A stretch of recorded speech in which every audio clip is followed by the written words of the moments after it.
కూడి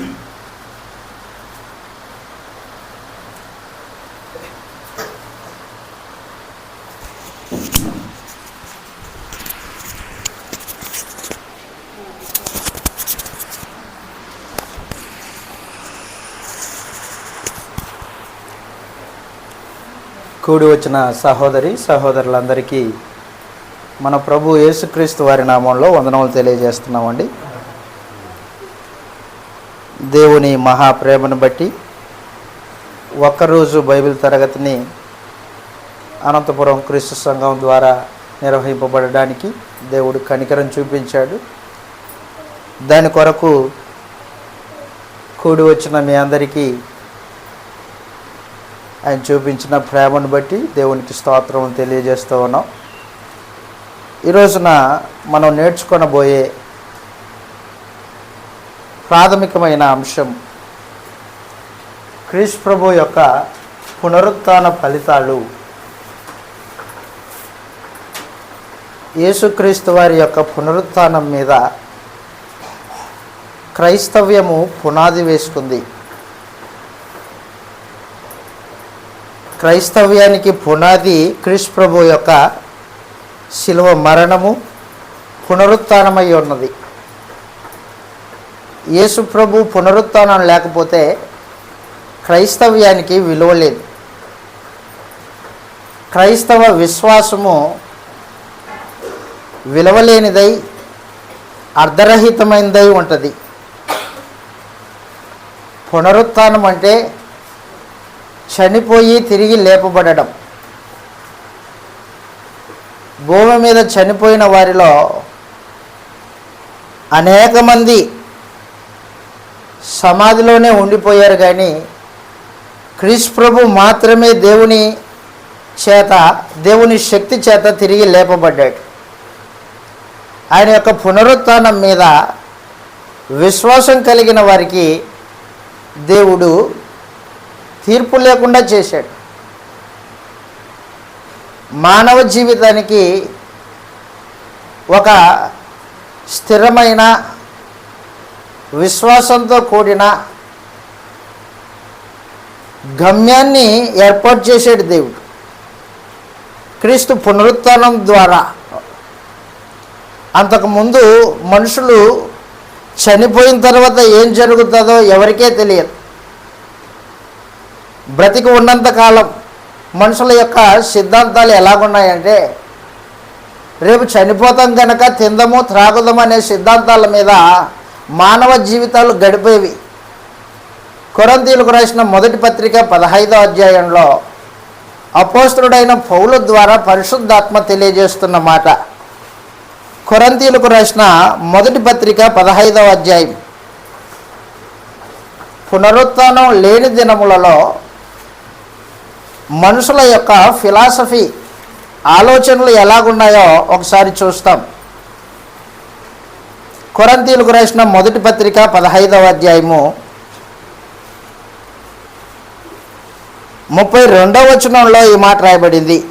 31 నుంచి చదువుతాం. 31వ వచనం నుండి, సహోదరులారా, మన ప్రభు అయిన క్రీస్తు యేసునందు మిమ్మును గూర్చి నాకు కలిగి ఉన్న అతిశయము తోడు నేను దినదినము చనిపోవచ్చు ఉన్నాను అని చెప్పుదును. మనుష్య రీతిగా నేను ఎఫెసులో మృగములతో పోరాడిన ఎడల నాకు లాభమేమి? అదిగో, మృతులు లేపబడకపోతే రేపు చనిపోదుము గనక తిందము త్రాగుదము మోసపోకుడి అదనమాట. మనుషుల ఆలోచనలు ఎలాగున్నాయంటే, క్రీస్తు పునరుత్థానానికి ముందటి దినాల్లో రేపు చనిపోదము గనక తిందము త్రాగుదము అనే మనుషుల మాటలు అనమాట అవి. రేపు చనిపోతాం కదా, ఏం తింటే ఏం తాగితే సుఖం ఉంటుంది, ఎంత సుఖపడినా రేపొద్దున చనిపోయేదే కదా, సాగు తర్వాత ఏమీ లేదు అనే మానవ జీవితాలు భూమి మీద బతికినంత కాలం, భూమి మీద ఉన్నప్పుడు సుఖపడాలరా, తాగాల, సంతోషించాల, సుఖించాల, ఇలాగూ మానవ ఆలోచనలు. మహాజ్ఞాని సొలొమోను ఉన్నాడు. సొలొమోను కూడా ఏమంటాడంటే తన జ్ఞానంతో మనుషుల యొక్క పుట్టుక, మనుషుల యొక్క జీవితము, దాని తర్వాత జరిగే మరణము, ఇవన్నిటినీ ఆలోచన చేశాడు సొలొమోను. సొలొమోను ఆలోచన చేసి ఏం చేశాడంటే ఒక మాట చెప్పాడు, చనిపోయిన తర్వాత ఏమీ ఉండదు అని చెప్పేశాడు. చనిపోయిన తర్వాత మనుషులు తిరిగి లేస్తారో లేవరో నీకెలా తెలుసు అంటాడు. మహాజ్ఞాని సొలొమోను సైతము మానవ జీవితం తర్వాత ఏం జరుగుతుందో ఎరుగని పరిస్థితి. ప్రసంగి గ్రంథము ప్రసంగి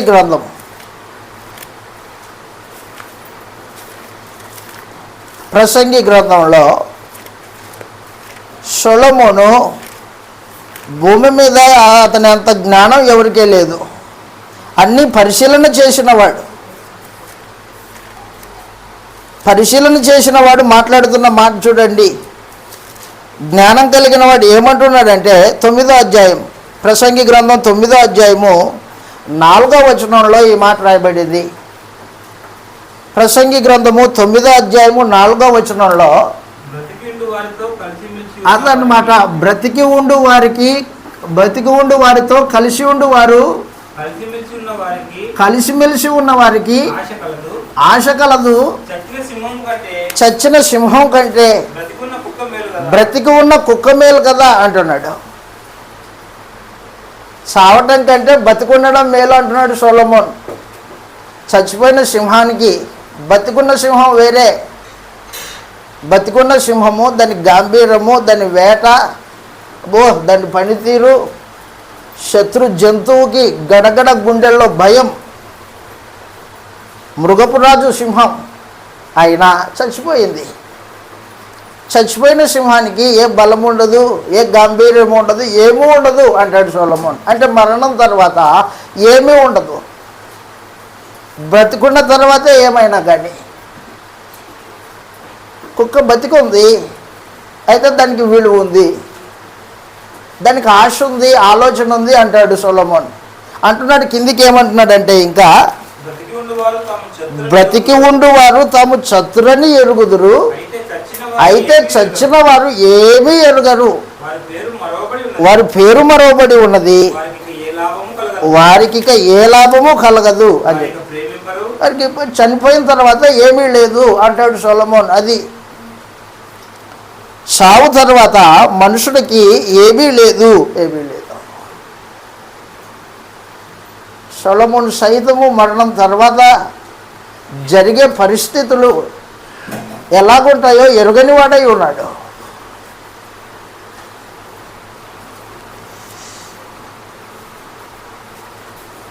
బ్రతికుంటేనే ఏమైనా లాభం నీకు, చనిపోయిన తర్వాత ఏమీ ఉండదు. చనిపోయిన వారికి తెలివి ఉండదు, జ్ఞానం ఉండదు, పగబెట్టుకోరు, ఏం చేయరు. అయితే మరణం అందరికీ సంభవిస్తుంది అంటాడు. మరణం అందరికీ సంభవిస్తుంది వాస్తవమే, కానీ మరణం తర్వాత ఏం జరుగుతుంది ఎరుగను. వాస్తవానికి మానవ జ్ఞానము భూమి మీద బతికి ఉన్నంత కాలం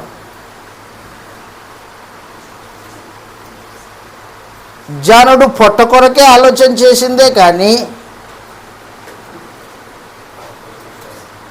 శరీర సంబంధంగా ఆలోచన చేసిందే కానీ భౌతికంగా లోక సంబంధమైన ఆలోచనలే చేసింది కానీ ఆత్మ సంబంధమైన ఆలోచనలు చేయలేదు. దేవుడు మనుషుడు కేవలము శరీరంగా ఆయన్ని సృజించలేదు. ఆత్మ శరీరం రెండు కలయికతో దేవుడు సృజించాడు. మానవ దేహము అది కేవలము మట్టి నుండి తీయబడింది వాస్తవమే, కానీ దాంట్లో దేవుడు ఆత్మను ఏర్పాటు చేశాడు. ఆత్మను సృజించాడు. దాంట్లో ఆత్మ మరణం తర్వాత కూడా బ్రతికి ఉంటుంది. ఆత్మకు చావు లేదు. మనుషుడు కేవలం భౌతికంగా శరీర సంబంధంగా ఆలోచన చేసి ఇదిగో ఈ ఫిలాసఫీలు తీసుకొచ్చాడు. రేపు చనిపోదాం కనుక తిందాం తాగుదాం అని మాట్లాడుతున్నాడు ఒక ఆయన. మరొక ఆయన జ్ఞానం కలిగిన వాడే, సొలొమోనే, ఇశ్రాయేలీయుడే. కానీ మరణం తర్వాత ఏం జరుగుతుందో, యోబు ఉన్నాడు. యోబు కూడా మరణం తర్వాత నరులు బ్రతుకుతారా అనే ఆలోచన మాట్లాడాడు యోబు కూడా. కాబట్టి క్రీస్తు పునరుత్థానానికి ముందు మానవ ఆలోచనలు మొత్తము పుట్టుక నుండి మరణం వరకే ఉన్నాయి. కానీ మరణం తర్వాత మరొక జీవితం ఉంది అని మనుషులకు తేటగా అర్థమయ్యేటట్టు మనుషుల ఆలోచనలు లేవు. దేవుడు వాటిని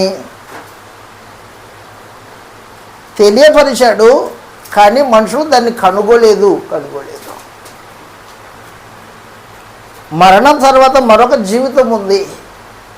నిన్ను సృజించినప్పుడే నా పోలిక నా స్వరూపంలో సృజించాను. నా పోలిక నా స్వరూపము. నేను ఆత్మను, నీవు ఆత్మవి. నేను అదృశ్యుణ్ణి, నీవు అదృశ్యునివి. నేను శాశ్వతుణ్ణి, లయం కాను. మీరు శాశ్వతులే, లయం కాను. నాకు మరణం లేదు, మీకు మరణం లేదు. అలాంటి ఏర్పాటు చేసి మానవుణ్ణి సృజించాడు దేవుడు. ఆదికాండం 1వ అధ్యాయము 26వ వచనంలోనే దేవుడు నరుని యొక్క నిర్మాణం గురించి మాట్లాడి నా స్వరూపము నా పోలిక అని తెలియజేశాడు. ఆదికాండము 1వ అధ్యాయము 26వ వచనంలో దేవుడు మన స్వరూపమందు మన పోలిక చొప్పున నరులను చేయుదుము. వారు సముద్రపు చేపలను, ఆకాశ పక్షులను, భూమి మీద ప్రాకు జంతువును ఏలుదురుగా కానీ పలికాను. కరెక్ట్. దేవుడు మానవుణ్ణి జంతువులాగా సృజించలా. జంతువులు కేవలం ప్రాణం కలిగింది. మనుషులు కేవలం ప్రాణులు కాదు. మనుషులు ప్రాణం కలిగిన వారు ఒక పక్క, మరో పక్క దేవుని యొక్క స్వరూపం కలిగిన వాళ్ళు, దేవుని యొక్క పోలిక కలిగిన వారు. దేవుడు అదృశ్య స్వరూపుడు, ఆత్మయ్య ఉన్నాడు. అలాగనే నరుడు కూడా ఆత్మయ్య ఉన్నాడు, అదృశ్యుడు. సావు తర్వాత మరొక జీవితం ఉంది. సావుతోనే ముగింపు కాదు. శరీరము మట్టి నుండి తీయబడిన మాట వాస్తవమే, కానీ ఆ మట్టిలోకి వెళ్ళిపోతుంది అది. అయితే ఆత్మ సావులేనిదై ఉంది. ఈ విషయం ఎవరికి తెలుసు అంటే దేవుడు విశ్వాసులైన వారికి తెలియజేశాడు. దేవుణ్ణి చూడకపోయినా అదృశ్యుడైన దేవుడు ఉన్నాడని విశ్వాసం కలిగిన వాడు ఎవరైతే ఉంటారో వారికి విషయాలు తెలియజేశాడు. అబ్రహాంతో మాట్లాడినప్పుడే విషయాలు చెప్పేశాడు. అబ్రహాం, నీ సంతానాన్ని నేను వృద్ధి చేస్తాను, నీ సంతానం ద్వారా భూలోక వంశాలన్నీ ఆశీర్వదిస్తాను, శాశ్వత కాలం ఉంటారు అని చెప్పేశాడు.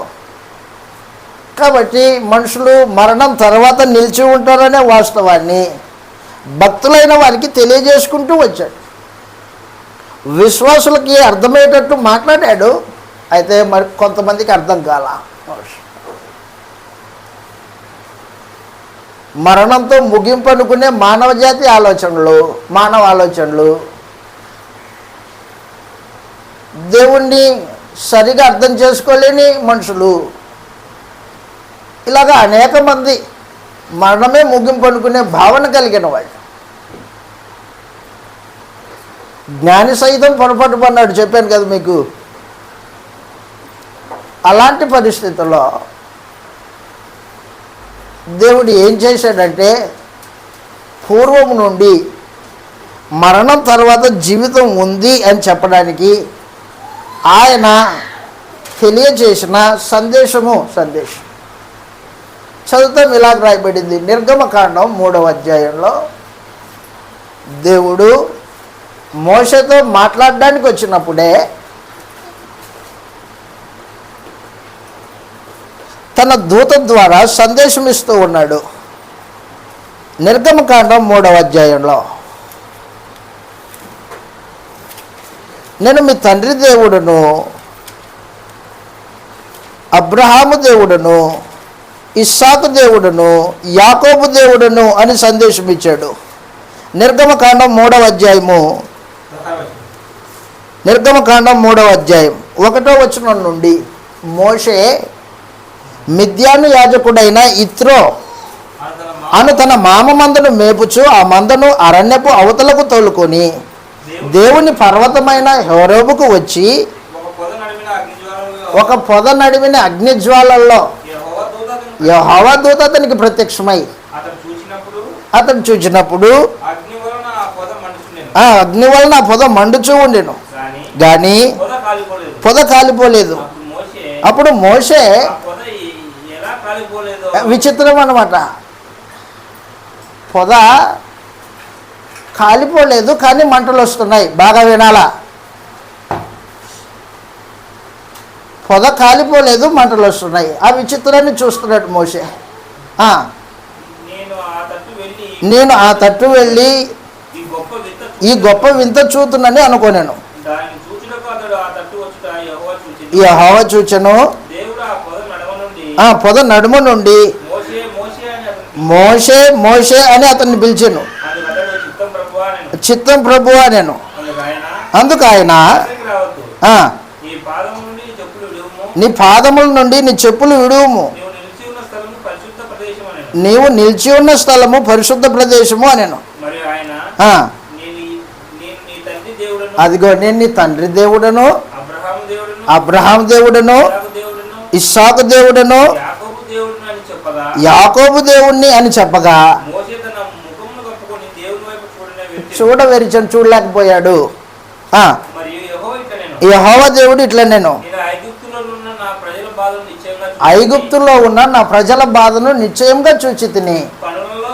చాలు. కాబట్టి ఏమంటున్నాడంటే, నేను అబ్రహాం దేవుడిని, ఇస్సాకు దేవుడిని, యాకోబు దేవుడిని అని చెప్పుకున్నాడు. అంటే అబ్రహాము, ఇస్సాకు, యాకోబులు అప్పటికే చనిపోయారు. మోషే తన మామ యొక్క గొర్రెల మందను హోరేబు కొండ మీద మేపుతూ ఉన్న సమయంలో అబ్రహాము, ఇస్సాకు, యాకోబులు కాలం చెల్లిపోయారు, చనిపోయారు, భౌతికంగా మరణం పొందారు. కానీ దేవుడు అంటున్నాడు, నేను అబ్రహాము దేవుడును, ఇస్సాకు దేవుడును, యాకోబు దేవుడును అని చెప్పేసాడు. ఆ మాటలో అర్థం ఉందంట. ఏంటి అర్థము అంటే, ఆ మాటలో మరణం తర్వాత జీవితం ఉంది. అబ్రహాము, ఇస్సాకు, యాకోబులు ఇంకా బతికే ఉన్నారు, వారు సజీవులు. ఆ సజీవులకి దేవుణ్ణి, నేను సజీవుణ్ణి అని చెప్పుకున్నాడంట దేవుడు. మోషేతో దేవుడు మాట్లాడినప్పుడే ఈ విషయాన్ని తెలియజేశాడంట. నేను అబ్రహాము దేవుణ్ణి, ఇస్సాకు దేవుణ్ణి, యాకోబు దేవుణ్ణి అని చెప్పుకున్నాడంట. చదువుతాం. ఇలాగ రాయబడింది గ్రంథంలో, లూకాసు వార్తలో. యేసు ప్రభు దగ్గరికి మనుషులు వచ్చి పునరుత్థానం లేదు అని వాదం పెట్టుకోవడానికి ప్రయత్నం చేశారు. పునరుత్థానము లేదు అనే ఒక గ్రూప్ ఉంది, పునరుత్థానం ఉంది అని ఒక గ్రూప్ ఉంది. పరిసయ్యులు, శాస్త్రులు అన్నమాట వీళ్ళు. పరిసయ్యులు, సద్దుకాయులు, రెండు గ్రూపులు. ఈ పరిసయ్యులు పునరుత్థానం ఉంది అని నమ్ముతారు. పరిసయ్యులు పునరుత్థానం ఉంది అని నమ్ముతారు, సద్దుకాయులు పునరుత్థానం లేదని నమ్ముతారు. ఇప్పుడు యేసు ప్రభు మాట్లాడుతూ ఉంటే సద్దుకాయులకి డౌట్ వచ్చి ఆయన్ని ఇరుకులో పెట్టాలనే ఆలోచనతో యేసు ప్రభు దగ్గరికి ఒక కేసు తీసుకొచ్చారు. ఏంటి కేసు అంటే, ఒకడు ఒక స్త్రీని వివాహం చేసుకున్నాడంట, పిల్లలు కాకుండానే చనిపోయాడు. ధర్మశాస్త్ర ప్రకారంగా పిల్లలు కాకుండా చనిపోతే మరిది ధర్మం జరిగించాలా. కాబట్టి మరిది తన అన్న భార్యతో వెళ్ళాడు. అతడు చనిపోయాడు. ఇలాగూ వరుసగా 7 మంది చనిపోయారు. ఆ స్త్రీ బతికే ఉంది. ఆ తర్వాత ఆ స్త్రీ కూడా చనిపోయింది. పునరుత్థానం ఉందంటున్నావు కదా, 7 మంది లేస్తారు, ఈ స్త్రీ కూడా లేస్తుంది. లేచిన తర్వాత ఈ 7 మందికి ఈ స్త్రీ ఎవరికి భార్యగా ఉంటుంది అని ప్రశ్న వేశారు యేసు ప్రభుకి.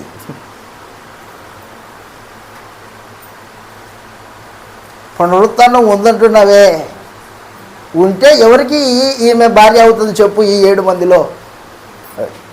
అప్పుడు యేసు ప్రభు సమాధానం ఇచ్చాడు, లేఖనములను కానీ దేవుని శక్తిని కానీ ఎరుగకపోవట చేత మీరు పొరపాటు పడుచు ఉన్నారు. పరలోకంలో పెళ్ళిళ్ళు చేసుకోవడం కానీ పెళ్ళిళ్ళకి ఇవ్వడం కానీ ఉండదు. భార్య భర్తలు అనే బాంధవ్యాలు ఉండవు, అక్కడ ఉండవు. ఇంకేముంటాయి? దేవదూతల వల్లే వారు ఆత్మలుగా ఉంటారు అని చెప్పేసాడు. చదువుతో ఇలాగ రాయబడింది. లూకా సువార్త 20వ అధ్యాయం 27వ వచనంలో ఈ మాటలు రాయబడ్డాయి. లూకా సువార్త 20వ అధ్యాయం 27వ వచనంలో, పునరుత్థానం లేదని చెప్పేటి సద్దుకాయులు, అదిగో పునరుత్థానం లేదు. ఎవరిళ్ళు? సద్దుకాయులు. సద్దుకాయులు అంటే ఎవరు? యూదులలో ఒక గ్రూప్ అన్నమాట. యూదులలో ఒక గ్రూప్. యూదులలో ఒక గ్రూపు సద్దుకాయులు. సద్దుకాయులు. రెండో గ్రూపు పరిసయ్యులు. ఈ పరిసయ్యులు పునరుత్థానం ఉందని, దేవదూత ఉందని నమ్ముతారు. ఈ సద్దుకాయులు ఉన్నారు, యూదులే, కానీ పునరుత్థానం లేదు,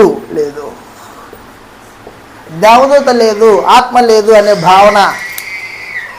అపోస్తల కార్యాలు 17వ అధ్యాయంలో అపోస్తల కార్యంలో ఈ విషయాన్ని మనం చూస్తాం. అపోస్తల కార్యములు 17వ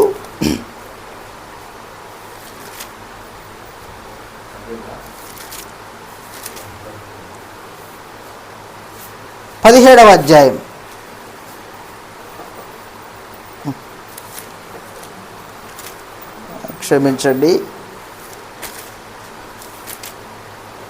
23వ అధ్యాయము 8వ వచనం 7వ వచనం. అపోస్తల కార్యములు 23వ అధ్యాయం 7వ వచనంలో, 23వ అధ్యాయం 7వ వచనంలో,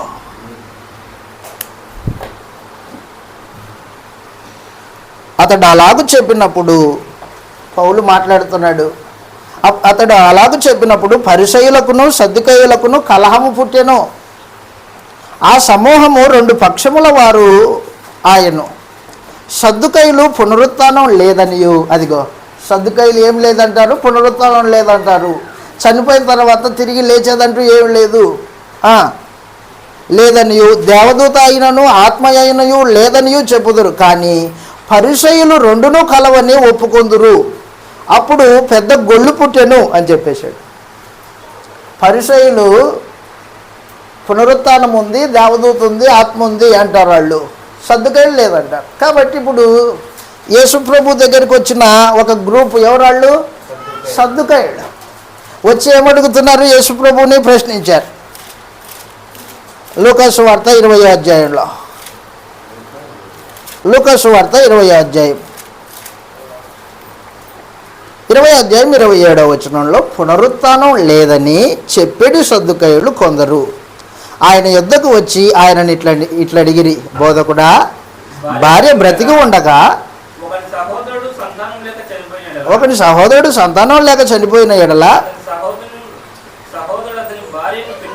అతని భార్యను పెళ్లి చేసుకొని సంతానం కలగజేయవలనని మోషే మనకు రాసి ఇచ్చెను.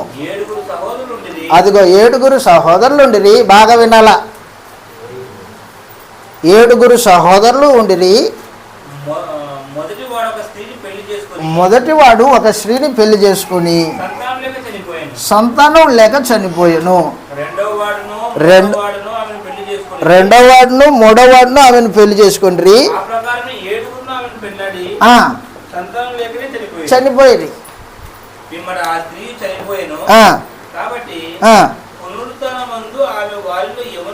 ఎవరికి భార్య అగునని భార్యగా ఉండేను కదా అని. అందుకు యేసు గాని బాగా గుర్తుపెట్టుకోండి, మృతుల పునరుత్థానం అది అన్నమాట. మృతులు సజీవులుగా లేపబడతారు. పునరుత్థానం, మృతుల పునరుత్థానమందు పొందుటకు యోగ్యులని ఎంచబడిన వారు పెళ్లి చేసుకోరు, పెళ్లికి ఇయ్యబడరు, పునరుత్థానంలో పాలువారై ఉందురని ఉందరు గనక వారికి చావు లేదు అన్నాడు. అదిగో గుర్తుపెట్టుకోండి, మోషేతో పొదను కూర్చున్న భాగంలో మాట్లాడినప్పుడు దేవుడు అబ్రహాం దేవుడని, ఇస్సాకు దేవుడని, యాకోబు దేవుడని చెప్పుచు అదనమాట. మృతులు లేస్తారు, అది సమాచారం. మృతులు లేచెదరు. ఆయన సజీవులకు దేవుడు కానీ మృతులకు దేవుడు కాదు. అదనమాట. సజీవులకు దేవుడు కానీ మృతులకు దేవుడు కాదు. దేవుడు మృతులకు దేవుడు కాదు. కాబట్టి అబ్రహాము, ఇస్సాకు, యాకోబులు చనిపోయినప్పటికీ వాళ్ళు బతికే ఉన్నారు.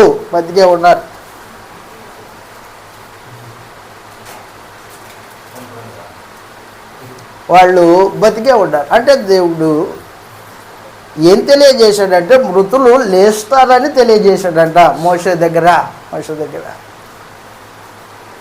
కాబట్టి దేవుడు మునుపు నుండి మృతుల పునరుత్థానం ఉంది అనే వాస్తవాన్ని మనుషులకి తెలియపరుచుకుంటూ వచ్చాడు. కానీ మనుషులు దాన్ని పట్టించుకోలేదు. గుర్తుపెట్టుకో, మానవ దేహంలో జరిగించిన ప్రతి కార్యక్రమం, అది మంచిదైనా కానీ చెడ్డదైనా కానీ, నువ్వు తిరిగి లేపబడిన తర్వాత తీర్పులోకి వస్తాయి. కాబట్టి మనుషుడు బ్రతికి ఉండంగానే మంచి క్రియలు చేయాలా చెడ్డ క్రియలు చేయాలా అనే సొంత నిర్ణయంతో జీవితాన్ని సక్రమంగా నీతియుక్తంగా నడిపించుకోవాల్సిన బాధ్యత కలిగిన వాడై ఉంటాడు. నా జీవితం నా ఇష్టం అనేవాడు తీర్పు నెరగని వాడై, సావు తర్వాత జీవితము లేదు అనుకునే బుద్ధిహీనుడై ఉంటాడు. ఇలాంటి బుద్ధిహీనత ఆలోచనలన్నిటికీ ఫుల్ స్టాప్ పెట్టడానికి దేవుడు ఏం చేశాడంటే యేసు ప్రభువుని మృతులలో నుండి లేపాడు. అదనమాట. దేవుణ్ణి ఎరుగని అన్ని జనులేమో రేపు తిందాము, రేపు చనిపోతాం కాబట్టి తిందాం తాగుదాం అంటున్నాడు. దేవుణ్ణి ఎరిగిన ఇశ్రాయేలీలేమో 2 గ్రూపులు అయిపోయి పునరుత్థానం ఉందని కొంతమంది, పునరుత్థానం లేదని కొంతమంది వాదాలు పెట్టుకున్నారు. పునరుత్థానం ఉందని నమ్మే పరిసయ్యులకు సహితము సరైన ఆధారం లేదు. ఎందుకు? మునుపు చనిపోయిన వాళ్ళంతా అక్కడే ఉండిపోయారు కానీ ఎవరే తిరిగి లేలా. అబ్రహాము, ఇస్సాకు, యాకోబు చనిపోయారు, తిరిగి లేవలేదు. లేస్తారు, విశ్వాసం అన్నమాట, నిరీక్షణ, ఎదురుచూపు. కానీ ఆధారం లేదు, బేస్ లేదన్నమాట దానికి. అందుకని దేవుడు ఏం చేశాడంటే యేసు ప్రభువుని మృతులలో నుండి లేపి అటు అన్యజనులకి ఇటు యూదులైన ఇశ్రాయేలీలైన వీరికి ఒక ఆధారం కలగజేశాడు. మరణం తర్వాత జీవితం ఉంది అని చెప్పడానికి దేవుడు మొదటిగా యేసు ప్రభువును మృతులలో నుండి లేపాడు. లేపి ఇదిగో ఇవన్నీ లేపాను కదా, మిమ్మల్ని తిరిగి లేపుతాను. మరణంతో భౌతిక జీవితము ముగింపు అయితే అయ్యిండని, కానీ నీ ఆత్మ సంబంధమైన జీవితం ముగింపు కాదు. అపోస్తల కార్యములు 17వ అధ్యాయము 30-31 వచనాల్లో ఈ మాటలు రాయబడ్డాయి. అపోస్తల కార్యములు 17వ అధ్యాయము 30-31 వచనాలలో అపోస్తలుడైన పౌలు ఏథెన్స్ పట్టణానికి వెళ్ళి, ఏథెన్స్ పట్టణంలో ఉన్న అన్యజనులైన వారికి, జ్ఞానులైన వారు కొంతమంది ఉన్నారు, కొత్త సంగతులు విని కొత్త సంగతులు నేర్చుకునే తపన కలిగిన మనుషులు ఉన్నారు. అక్కడ పునరుత్థానం గురించి మాట్లాడాడు. యేసుప్రభు తిరిగి లేచాడు అని చెప్పాడు. చెబితే పౌలు చెప్పిన మాటలు వారికి వెర్రితనంగా ఉన్నాయి. ఈ వెర్రోడు చెబుతున్న మాటలు ఏంటి రా ఇవి, చనిపోయిన తర్వాత జీవితం ఉందా అని పౌలుని హేళన చేస్తున్నారు అక్కడ. అపోస్తల కార్యములు 17వ అధ్యాయం, అపోస్తల కార్యములు 17వ అధ్యాయం 30-31 చదువుతాం. అదిగో ఆ అజ్ఞాన కాలం. ఏ అజ్ఞాన కాలం? పునరుత్థానము ఉంది కానీ దానికి ఆధారం లేవు. ఆ దినాల్లో మనుషులు చనిపోయిన తర్వాత జీవితం ఉంది అని తెలివిలేని కాలం అన్నమాట. అది చెప్తున్నాడు. ఆ అజ్ఞాన కాలం దేవుడు చూచి చూడనట్టుగా ఉండెను, కానీ ఇప్పుడైతే అంతటా అందరూ మారు మనసు పొందాలని మనుషులకు ఆజ్ఞాపించుచూ ఉన్నాడు. ఆ అజ్ఞాన కాలములను, పునరుత్థానానికి ఆధారం లేదే ఆ దినాల్లో. చనిపోయినోడు చనిపోయినట్టుగానే వెళ్ళిపోయాడు, ఎవరు తిరిగి లేలా. కాబట్టి చనిపోయిన తర్వాత జీవితం ఉందని చెప్పేవాడు లోకానికి వెర్రితనంగా కనిపించేవాడు, వెర్రోనిగా కనిపించేవాడు. అయితే దేవుడు ఏం చేశాడంటే దానికి ఫుల్ స్టాప్ పెట్టాడు. యేసుప్రభుని తిరిగి లేపి ఆయన్ని సజీవునిగా చేసి భూలోకమంతటికి ఆధారం కలగజేశాడు. ఆ అజ్ఞానకాలము దేవుడు చూచి చూడనట్టుగా ఉండేను, కానీ ఇప్పుడైతే దేవుడు అందరూ అంతటా, బాగా గుర్తుపెట్టుకోండి, క్రీస్తు పునరుత్థానం మానవ జాతి అందరికీ మారు మనసు పొందడానికి ఉద్దేశించాడు. దేవుడు మారు మనసు పొందడానికి ఉద్దేశించాడు. నీ గత జీవితపు పాపాలు, నీ ఆలోచనలు, నీ దుష్క్రియలు ఇక మానేసి నీ మనస్సు మార్చుకొని నీ ప్రవర్తన దిద్దుకొని మంచి క్రియలు చేయి, నీతి చేయి. ఎందుకు? చనిపోయిన తర్వాత జీవితం ఉంది. కావాలంటే చూడు, యేసుప్రభుని తిరిగి లేపాను నేను. అందరూ అంతటా మారు మనసు పొందవలనని మనుషులకు ఆజ్ఞాపించుతున్నాడు. ఈ జాతి వాడు ఆ జాతి వాడు అని తేడా లేదు, మనుషులందరికీ ఆజ్ఞాపిస్తున్నాడు. ఎందుకనగా తాను నియమించిన మనుషుని చేత నీతిని అనుసరించి దేవుడు ఒక మనిషిని నియమించాడంట.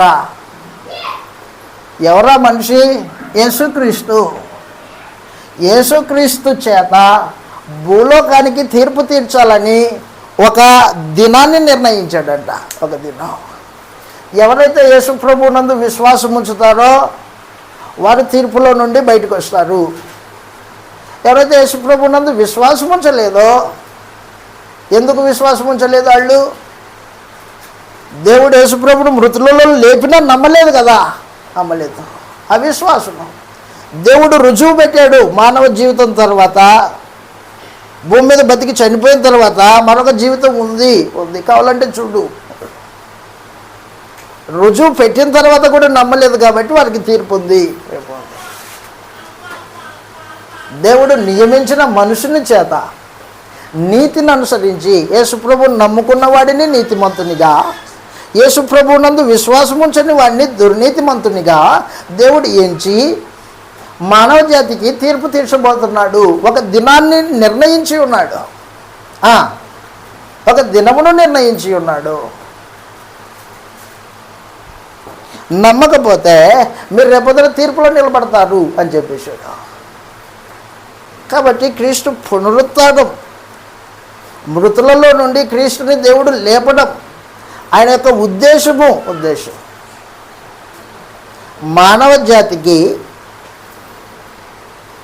మరణం తర్వాత మరొక జీవితం ఉంది అని తెలియజేయడానికి, 2 తీర్పు ఉంది అని తెలియజేయడానికి, 3 శాశ్వత కాలం ఉండే జీవితం ఉంది అని తెలియజేయడానికి 3 సంగతులు. అరే చనిపోయిన తర్వాత తక్కిడో బిక్కిడో గాల్లో కలిసిపోతా లేరా? గాల్లో కలిసిపోయేది కాదు ఇది. చనిపోయిన తర్వాత ఏం జరుగుతుందో నువ్వు చూసి వచ్చావా? నువ్వు చూడనక్కర్లా.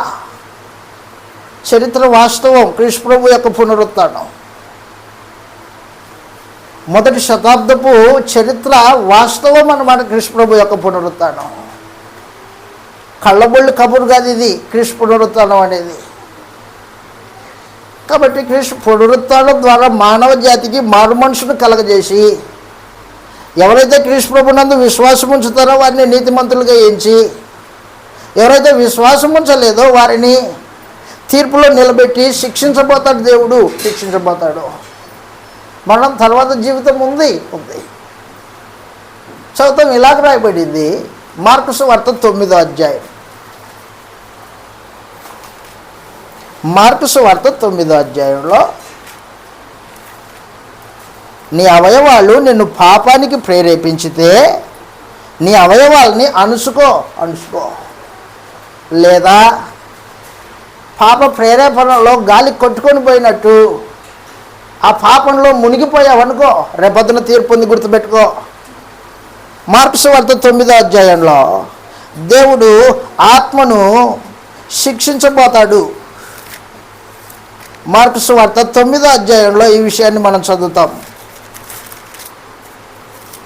మార్కు సువార్త 9వ అధ్యాయము 43వ వచనం నుండి, నీ చెయ్యి నిన్ను అభ్యంతరపరిచిన ఎడల అదనమాట. మార్కు సువార్త 9వ అధ్యాయము 43వ వచనంలో, నీ చెయ్యి నిన్ను అభ్యంతరపరిచిన ఎడల దాన్ని నరికివేయము. అదిగో 2 చేతులు కలిగి నరకంలో పడివేయబడుట కంటే, పోవుట కంటే అంగహీనుడవై జీవనంలో ప్రవేశించడం మేలు. అదిగో మరణం తర్వాత నరకం అనేది ఉంది. అలాగనే మరణం తర్వాత నీతిగా బ్రతికిన వారికి జీవముంది. మరణంతో ముగింపు అయిపోదు. చాలాసార్లు చెప్తాను, మరలా చెప్తా. మా నాన్న ట్రైన్ యాక్సిడెంట్లో చనిపోయాడు. ట్రైన్ వచ్చి కొట్టుకొని పోయింది, చనిపోయాడు. తీసుకెళ్ళి మేము 6 అడుగుల గోతిలో పాతి పెట్టేసాం. భౌతికంగా శరీర సంబంధంగా చనిపోయాడు, కానీ అతని ఆత్మ సజీవమే. ఆత్మకు చావు లేదు. ఎక్కడుంటాడు మరి? పాతాళ లోకంలో ఉంటాడు. అది నమ్మని ప్రతివారు పాతాళ లోకంలో వేదన పొందుతూ ఉంటారు. నమ్మిన వారికి శిక్ష లేదు, నెమ్మది ఉంటుంది. నమ్మి కూడా పాపమును శరీరంలో అదుపు చేసుకోకుండా బతుకుతూ ఉంటారే, నమ్మారు కానీ పాపము జరుగుతూ ఉంది. అలాంటి వారికి కూడా నరకమే. చెప్పేశాడు అక్కడ, నీ చెయ్యి నిన్ను అభ్యంతరపరిచిన ఎడల దాన్ని నరికేయి. 2 చేతులు కలిగి నరకంలో పడవేయబడుట కంటే అంగహీనుడవై జీవనంలో ప్రవేశించడం మేలు. నీ పాదం నిన్ను అభ్యంతరపరిచిన ఎడల దాన్ని నరికేయి.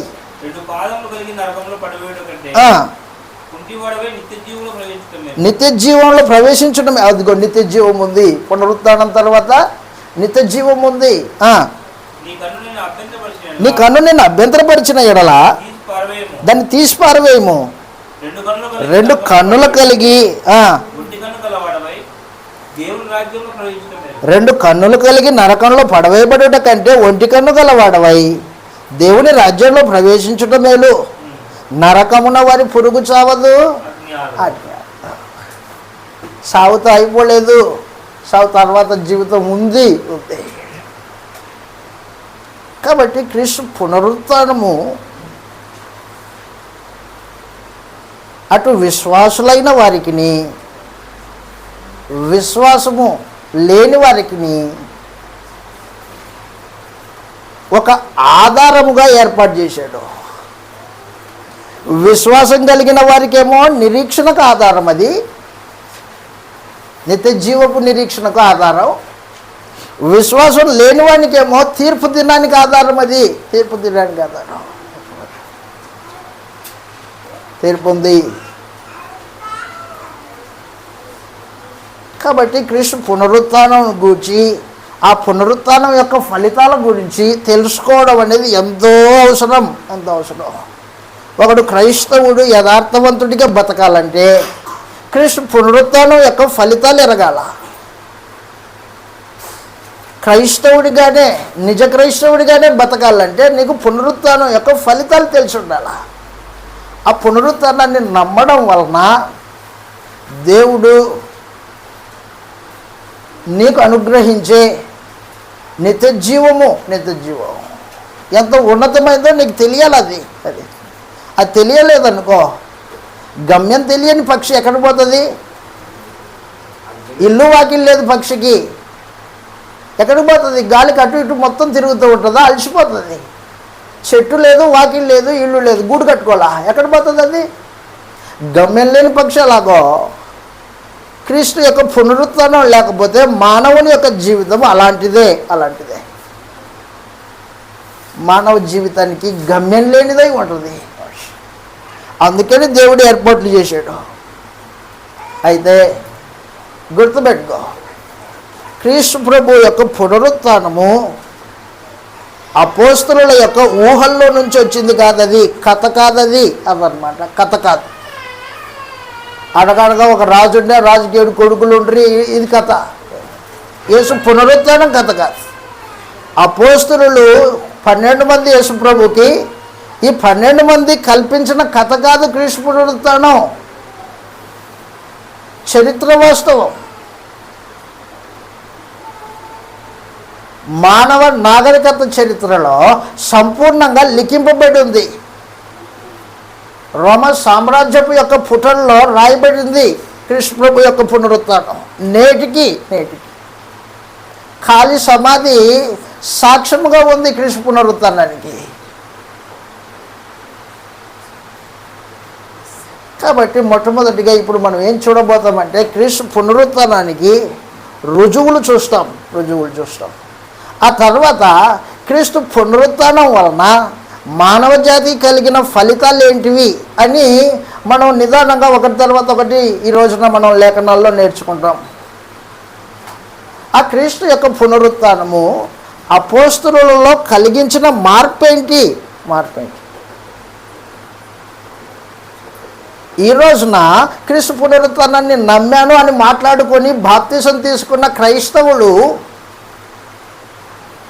క్రైస్తవ్యము వారి జీవిత విధానాలు ఎలాగున్నాయి అనేది కూడా చూడబోతాం ఈ దినంలో. కాబట్టి మనం నేర్చుకొని పోయే ప్రాముఖ్యమైన సంగతులు: 1, క్రీస్తు పునరుత్థానం కథ కాదు, అది వాస్తవం. 2, క్రీస్తు పునరుత్థానం వలన వచ్చిన ఫలితాలు ఏంటి? 3, క్రీస్తు పునరుత్థానము అపోస్తలులలో ఎలాంటి మార్పు తీసుకొచ్చింది? ఈరోజు నీవు క్రీస్తు పునరుత్థానాన్ని నమ్మి బాప్తిసం పొందావు, నీలో ఎలాంటి మార్పు తీసుకొచ్చింది? అది నిజంగా నీలో మార్పు వచ్చిందా? క్రీస్తు పునరుత్థానాన్ని నమ్మిన నీలో లోకస్తుల్లాగే బతుకుతున్నావా? రేపు చచ్చిపోతాం కదా, తిందాం తాగుదాం, స్వార్థపూరితమైన జీవితాన్ని జీవించేవాడు క్రీస్తు పునరుత్థానాన్ని నమ్మనివాడు. తన కోసమే, తన పిల్లల కోసమే, తన కుటుంబం కోసమే, తన బంధువుల కోసమే బ్రతికేవాడు, తన శరీరం కొరకే బ్రతికేవాడు క్రీస్తు పునరుత్థానాన్ని నమ్మనివాడు. రాబో జీవితం కూర్చున్న ఒక నిరీక్షణ కూడా, ఒక ఆలోచన కూడా, ఇంకింత జ్ఞానం కూడా లేనివాడు వాడు. అలాంటి వాడు సంఘంలో ఎన్ని రోజులున్నా వ్యర్థమే అన్నమాట అది. కాబట్టి మనం ఆ సంగతులను నేర్చుకోబోతాం. కాబట్టి జాగ్రత్తగా మీరు ఆలోచన చేయండి. ఒక 10 నిమిషాలు బ్రేక్ తీసుకొని క్రీస్తు పునరుత్థానానికి రుజువులు చూస్తాం. మనం పరిచయ భాగం చూసాం ఇందాక, రుజువులు చూస్తాం. ఓ 10 నిమిషాలు బ్రేక్ తీసుకొని వద్దాం.